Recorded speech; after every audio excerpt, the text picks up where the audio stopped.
तो मूवी के स्टार्ट पर हमें दो भाइयों को दिखाया जाता है जिनमें बड़े भाई का नाम बिल होता है और वो अपने छोटे भाई को एक कागज की बोट बनाकर देता है क्योंकि बाहर बारिश हो रही थी। बिल का भाई जॉर्जी उस बोट को लेकर बाहर खेलने जाता है और तभी जॉर्जी की बोट पानी में बहते बहते एक नाले में चली जाती है। वो अपनी बोट को ढूंढने के लिए उस नाले के पास जाता है कि तभी ही उस नाले में हमें एक बहुत ही खौफनाक क्लाउन दिखाया जाता है। ये क्लाउन जॉर्जी को उसकी बोट वापस करने के बहाने अपने पास बुलाता है। उस बच्चे के पास आते ही वो क्लाउन उसका एक हाथ खा जाता है। इस वाक़ये के बाद उस बच्चे का कुछ पता नहीं चलता कि वो कहाँ गया है और तभी सीन शिफ्ट होता है माइक पर जो कि एक शीप हाउस में होता है और माइक से कहा जाता है कि वो एक भेड़ को शूट करे।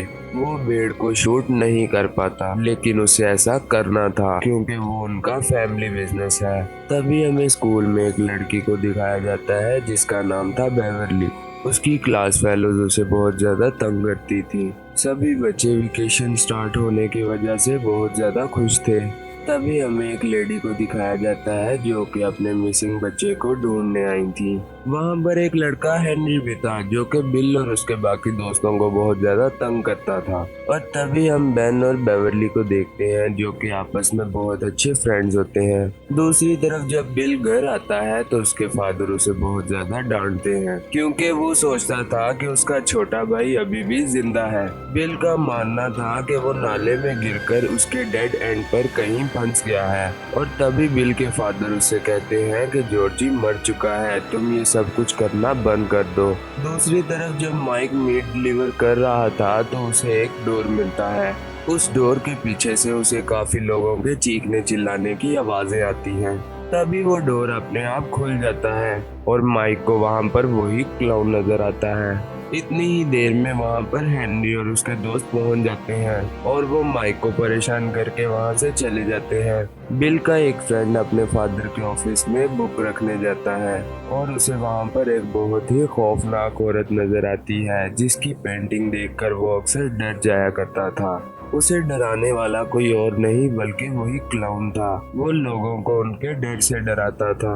बिल अपने दोस्तों को लेकर नाले के डेड एंड की तरफ जा रहा होता है। दूसरी तरफ बेन लाइब्रेरी में बैठकर पोएट्री लिख रहा था और डेरी टाउन की हिस्ट्री को पढ़ रहा था। उसे पढ़ते वक्त उसे डेरी में होने वाले तमाम इंसिडेंट्स के बारे में इंफॉर्मेशन मिली और वो इंसिडेंट्स लोगों की डेथ के बारे में थे। और तभी वहाँ पर बेन को एक रेड कलर का बैलून नजर आता है जो कि वहाँ पर बैठे किसी को नजर नहीं आ रहा था। इसके पीछे कोई और नहीं बल्कि वही क्लाउन था। बेन जब उस बैलून का पीछा करता है तो उसे वहाँ पर बहुत सारे एग्स मिलते हैं। उस बैलून का पीछा करते करते वो लाइब्रेरी के नीचे आ जाता है। तभी एक सरकटा इंसान बेन पर हमला कर देता है। वो बेन का पीछा कर ही रहा था कि बेन वहाँ से भाग जाता है। वहाँ से बाहर निकलते ही हेनरी और उसके दोस्त उसे पकड़ लेते हैं। वो उसे बहुत ज्यादा परेशान करते हैं यहाँ तक कि हेनरी नाइफ की मदद से बेन के पेट पर एच भी लिख देता है। इतने में ही वहाँ से एक कपल गुजरता है और बेन उनसे मदद मांगता है लेकिन वो बेन की एक भी नहीं सुनते।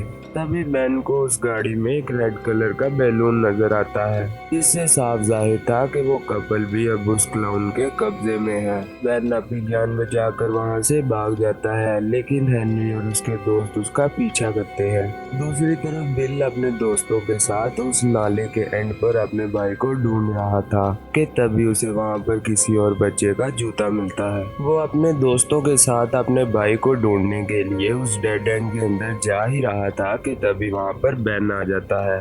वहीं पर हेनरी का एक फ्रेंड बेन को ढूंढते ढूंढते उस डेड एंड के अंदर चला जाता है जहाँ पर उसे बहुत ज्यादा आवाजें सुनाई देती हैं और वो क्लाउन उसे मार देता है। अब बिल और उसके बाकी फ्रेंड्स बेन के लिए बैंडेज इक्विपमेंट्स लेने जाते हैं लेकिन उनके पास पैसे कम थे। उसी मार्केट में बेवरली भी होती है जो कि बैंडेजेस लेने में उनकी मदद करती है। फिर ये सभी फ्रेंड्स बेवरली को तालाब पर जाने के लिए इनवाइट करते हैं। बेवरली जब घर पहुंचती है तो उसके फादर हर बार की तरह उसके साथ बहुत अजीब बर्ताव करते हैं। अपने फादर के बिहेवियर को देखकर बेवरली बहुत ज्यादा अपसेट हो जाती है और इसी वजह से वो अपने बाल काट लेती है। फिर बिल, उसके फ्रेंड्स और बेवरली तालाब पर बहुत ज्यादा एंजॉय करते हैं। फिर ये सभी मिलकर बेन के घर जाते हैं, जहाँ पर ये सब डेरी टाउन से रिलेटेड बेन का हिस्ट्री कलेक्शन देखते हैं। बेन इन्हें बताता है कि डेरी टाउन में रहने वाले तमाम लोग एक एक करके गायब होते गए, लेकिन उनके गायब होने की वजह आज तक न पता चल सकी और ना ही कभी उन लोगों की डेड बॉडी मिली। सिर्फ शहर के कुएं के पास उन लोगों के कपड़े मिले जो कि खून से भरे हुए थे। आज तक पता नहीं चल सका कि ये कौन करता है। तभी हमें बिल का दोस्त एडी दिखाया जाता है, जो कि स्कूल के बाद सीधा अपने घर जा रहा था। रास्ते में वो एक बहुत ही पुराने घर के सामने से गुजरता है और उसी वक्त उसके मेडिसिन लेने का टाइम भी हो चुका था। एडी वहाँ पर खड़ा मेडिसिन ले ही रहा था कि तभी उसे उस घर से बहुत सी आवाजें सुनाई देती हैं। वो उन आवाजों को सुनकर बहुत ज्यादा घबरा जाता है। उसी घबराहट के आलम में वो अपनी दवाइयों को गिरा देता है। एडी जब अपनी दवाइयाँ उठा रहा होता है तो वहाँ पर एक बहुत ही बदसूरत इंसान आकर एडी को डराने लगता है। एडी उस आदमी से बचने के लिए उसी घर के पीछे चला जाता है, जहाँ पर उसे वही क्लाउन नजर आता है। वो उस क्लाउन को देखकर और भी ज्यादा डर जाता है और वहाँ से भाग जाता है। बेवरली जब घर पहुँचती है तो उसे एक पोएट्री कार्ड मिलता है, जिसे पढ़ने के लिए वो वॉशरूम में जाती है। बेवरली जब वो पोएट्री पढ़ रही होती है तो उसे बेसन से काफी ज्यादा बच्चों की आवाजें आती हैं। बेवरली जब एक मेजरिंग टेप उस बेसन के अंदर डालती है तो वो खून से भरा हुआ बाहर निकलता है और उस पर इंसानी बाल भी लगे थे, जो कि बेवरली की पूरी बॉडी से लिपट जाते हैं और उसे अपनी तरफ खींचने की कोशिश करते हैं। अब बेसन से बहुत ज्यादा खून बहुत ही तेजी से निकलने लगता है, जिसकी वजह से बेवरली और वॉशरूम पूरी तरह खून से भर जाते हैं। बेवरली के रोने की आवाज सुनकर उसके फादर भी वहाँ पर आ जाते हैं, लेकिन वो ऐसे रिएक्ट करते हैं कि जैसे वहाँ पर कुछ हुआ ही ना हो। अब दूसरी तरफ बिल, जो कि अपने भाई को बहुत ज्यादा मिस कर रहा था, लेकिन तभी उसे वहाँ पर किसी के होने का एहसास होता है। जब वो बाहर निकलता है तो उसे उसका छोटा भाई जॉर्जी नजर आता है, जो कि बिल को बेसमेंट में ले जाता है। पहले तो वो बिल को इमोशनली ब्लैकमेल करता है और थोड़ी ही देर बाद एक शैतान में बदल जाता है और वहाँ पर वो क्लाउन भी आ जाता है, जो कि बिल पर अटैक करने ही वाला था कि तभी ही बिल वहाँ से भाग जाता है। दूसरी तरफ बेवरली बिल और उसके दोस्तों को बुलाकर अपने घर का वॉशरूम दिखाती है। उन सब को भी बेवरली के वॉशरूम में खून नजर आता है और बेवरली सोचती है कि उसके फादर को यह खून क्यों नहीं नजर आया। और फिर ये सब फ्रेंड्स मिलकर उस वॉशरूम को साफ करते हैं। फिर वो सब आपस में बात करते हैं कि कुछ ना कुछ गड़बड़ तो जरूर है, क्योंकि उन सबको भी वही क्लाउन नजर आता था। बेवरली के घर से निकलने के बाद कुछ देर चलने पर उन्हें हेनरी की कार और माइक की साइकिल नजर आती है और वो माइक को बचाने के लिए फौरन से भागते हैं। दूसरी तरफ हेनरी और उसके दोस्त माइक को कच्चा गोश्त खाने पर मजबूर करते हैं और वो माइक को काफी ज्यादा मारते भी हैं। और तभी माइक को कुछ फासले पर वही क्लाउन नजर आता है, जो कि माइक के सामने एक बच्चे का हाथ खा रहा था। तभी वहाँ पर बिल और उसके दोस्त पहुँच जाते हैं, जो कि हेनरी और उसके दोस्तों पर पत्थरों की बारिश करने लगते हैं और वो माइक को बचा लेते हैं। वहाँ से जाने के बाद ये सभी बैठकर मिसिंग बच्चों के पोस्टर्स देख रहे होते हैं कि तभी वहाँ पर बेन आ जाता है और वो उनसे कहता है कि मैंने डेरी टाउन के बारे में दोबारा से पढ़ा है। वो उन्हें बताता है कि डेरी टाउन में हर 27 साल के बाद ऐसे इंसिडेंट्स होने लगते हैं। इन इंसिडेंट्स में बहुत से बच्चे गायब होते हैं। ऐसा कुछ देर तक चलता रहता है और बाद में अपने आप बंद हो जाता है और फिर 27 साल के बाद दोबारा से शुरू हो जाता है। इन सब के बाद इन्हें ये पता चल जाता है कि कोई तो है जो कि हर 27 साल के बाद वापस आ जाता है और बच्चों को खा जाता है। और वो ये भी समझ जाते हैं कि वो बच्चों को उन्हीं चीजों से डराता है जिनसे वो सबसे ज्यादा डरते हैं। अब बिल सबको अपने घर ले जाता है और डेरी टाउन का नक्शा दिखाता है। मैप को देखकर सब समझ जाते हैं कि जहाँ जहाँ वो इंसिडेंट्स हुए थे, जमीन के नीचे वो एक गटर से जुड़े हुए हैं और वो सारे गटर एक ही जगह पर आके मिलते हैं और वो कुआं उसी पुराने घर में था।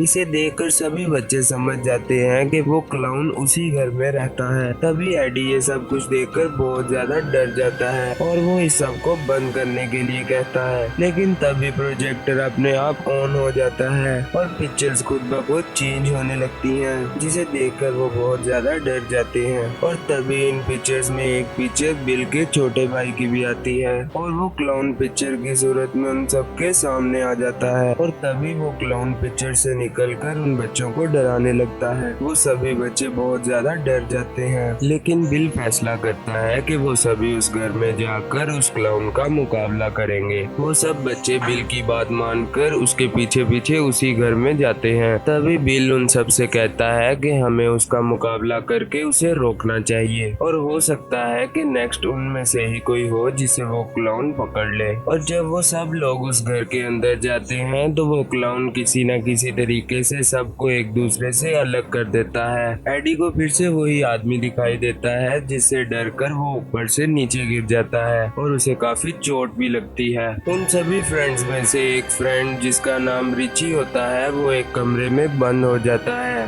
जहाँ पर बहुत ज्यादा जोकर्स थे और तभी वहाँ पर वो क्लाउन भी आ जाता है। इससे पहले कि वो क्लाउन रिची को कोई नुकसान पहुँचाता, बिल ठीक टाइम पर दरवाजा खोलकर रिची को उस क्लाउन से बचा लेता है और फिर वो क्लाउन एडी के पास जाता है। इससे पहले कि वो क्लाउन एडी को डरा कर मार देता, वहाँ पर बिल और रिची पहुँच जाते हैं और वो क्लाउन उन दोनों पर ही अटैक कर देता है। तभी बेवरली एक लोहे की सलाख को उस क्लाउन के सर पे दे मारती है और वो जख्मी हो जाता है, लेकिन इसके बावजूद भी वो बच्चों को डराने से बाज नहीं आता।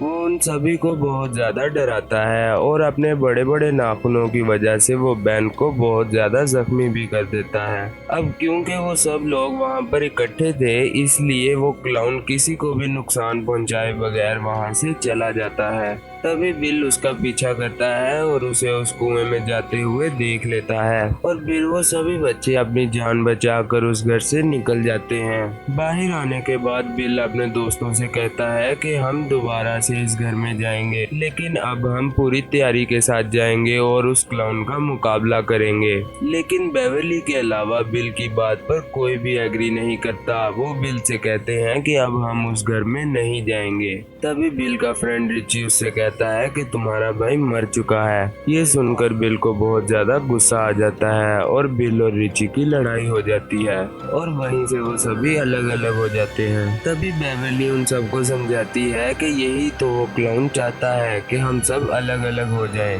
क्योंकि वो जानता है कि अगर हम साथ रहे तो हम उसका मुकाबला कर लेंगे। बेवरली की इस बात पर कोई भी ध्यान नहीं देता। दूसरी तरफ हेनरी को अपने घर के लेटर बॉक्स के ऊपर एक रेड कलर का बैलून उड़ता हुआ नजर आता है और जब वो लेटर बॉक्स को खोलता है तो उसे एक नाइफ मिलता है। ये हेनरी का ही नाइफ था जो कि जंगल में गुम गया था जब वो बेन का पीछा कर रहा था।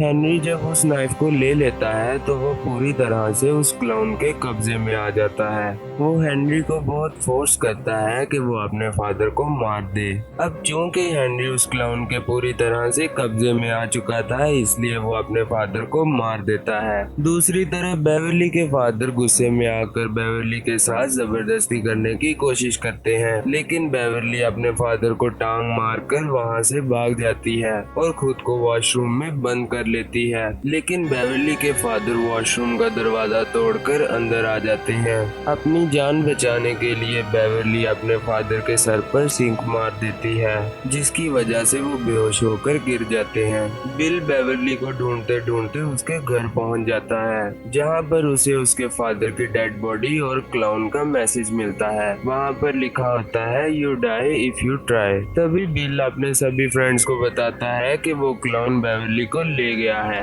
और वो सब बेवरली को बचाने के लिए दोबारा से इकट्ठे हो जाते हैं। वो दोबारा से उसी घर में जाते हैं, लेकिन इस बार वो अपनी पूरी तैयारी के साथ अपने साथ हथियार भी लेकर जाते हैं। दूसरी तरफ हमें बेवरली को दिखाया जाता है जिस पर खून के छींटे गिरते हैं, जिसकी वजह से बेवरली को होश आ जाता है और वो देखती है कि वो एक गटर में है जहाँ पर कचरे का एक बहुत बड़ा ढेर लगा हुआ है। और जब वो ऊपर देखती है तो बहुत सी डेड बॉडीज हवा में उड़ रही थी। वो वहाँ से भागने की कोशिश करती है, लेकिन तभी वो क्लाउन उस पर अटैक कर देता है। वो क्लाउन बेवरली को डराने की बहुत ज्यादा कोशिश करता है, लेकिन बेवरली नहीं डरती। वो उस क्लाउन का बहादुरी से मुकाबला करती है। जब उस क्लाउन को ये पता चलता है कि वो उससे नहीं डर रही, तो वो उसे अपना असली रूप दिखाता है। उसे देखकर बेवरली फौरन से बेहोश हो जाती है। तभी हमें दिखाया जाता है कि सभी बच्चे उस कुएं की मदद से नीचे उतर गए हैं, लेकिन जब माइक की बारी आती है तो हेनरी माइक पर अटैक कर देता है। वो माइक को मारने की कोशिश करता है, लेकिन माइक हेनरी का मुकाबला करके उसे कुएं के नीचे फेंक देता है। वो जब नीचे उतर रहे होते हैं तो उनका एक फ्रेंड उनसे अलग हो जाता है।